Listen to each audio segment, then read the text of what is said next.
مع الجو الساقع ده تعالي بقى نعمل شوية قرص ومعاها بقى كوباية الشاي بلبن، وندفي البيت ونتدفى بحاجة كده جميلة جدا من صنع ايدك. والمقادير بتاعتنا سهلة جدا. معايا كيلو من الدقيق المخبوزات، طبعا انا نخلاه تمام. ومعايا كمان معلقة كبيرة سمسم، هو المفروض يكون سمسم احمر بس ما كانش عندي فاستخدمت الابيض. ومعايا كمان معلقة كبيرة من لبن البودر، ودي حاجة اختيارية، ممكن لو موجودة تمام، مش موجودة خلاص. معلقة صغيرة بيكنج باودر ومعلقة صغيرة ملح. ومعايا كمان كيس من الخميرة الفورية و2 معلقة كبيرة من السكر. وعندي السمنة على زيت. هنحتاج كوباية، هستخدم نصها زيت ونصها سمنة، وزي ما تحبي، لو عاوزاها سمنة بس عاوزاها زيت بس هي كده افضل بكتير. عندي بقى الحاجة اللي هنعجن بيها لبن او زبادي. انا كان عندي لبن قاطع فاستخدمت اللبن القاطع، كان برضو مكتل، رحت بقى ايه ضربته في الخلاط كده ضربة كده بسيطة بقى بالشكل ده. هنجيب بقى كل المكونات بتاعتنا الجافة ونحطها على بعض ونقلبهم، وبعد كده هنحط السمنة.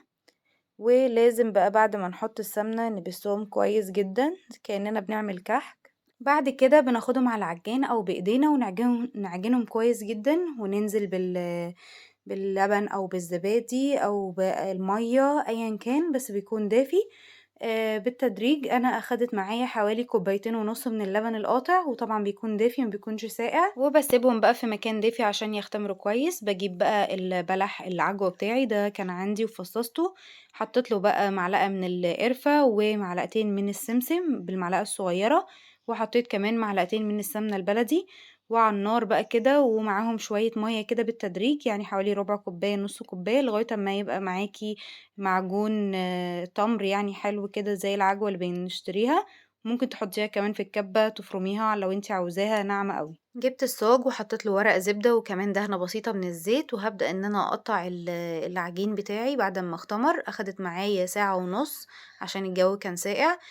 بقطعها القطع اللي انا عاوزاها، ممكن اصغر من كده كمان بتبقى حلوة جدا الحجم الصغير.